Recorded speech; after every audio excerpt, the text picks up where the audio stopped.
பாண்டவர்களில் மூத்தவரான தர்மர் கவலையுடன் இருந்தார். கிருஷ்ணர் அவரிடம், தர்மா, பாரத போரில் நீ ஜெயித்து விட்டாய். கௌரவர்கள் 100 பேரும் அவர்களின் பிள்ளைகளும் தளபதி பீஷ்மரும் கூட கொல்லப்பட்டு விட்டனர். அப்படி இருந்தும் ஏன் கவலைப்படுகிறாய் என கேட்டார். என் பெரியம்மா காந்தாரி பற்றிய சிந்தனை தான் எனக்கு.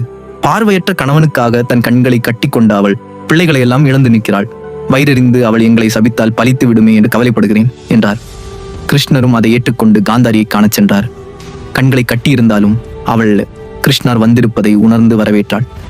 பாரத போரில் மகன்கள், பேரன்கள், சகோதரன் சகுனி, மகள் துச்சலையின் கணவன் ஜெயத்ரதன் ஆகிய அனைவரும் இறந்ததை சொல்லி அழுதாள். தாயே, செய்வதையும் செய்துவிட்டு இப்போது அழுகிறாயே. உன் மூத்த மகன் துரியோதனன் போருக்கு கிளம்பும் போது உன்னிடம் ஆசி பெற வந்தான். நீதான் வெல்வாய் என ஆசி அளித்திருந்தால் அவன் வென்றிருப்பான். ஆனால் தர்மம் எங்கிருக்கிறதோ அங்கு வெற்றி கிடைக்கும் என்றே வாழ்த்தினாய். பாண்டவர் பக்கமே தர்மம் இருந்தது என்பதால் அவர்கள் வென்றனர். இப்பொழுது நீயே சொல், உன் பிள்ளைகளை கொன்றது நீயா இல்லை பாண்டவர்களா என்றார். பதிவிரதையான தான் கொடுத்த வாக்கு பலித்ததை காந்தாரி உணர்ந்தாள்.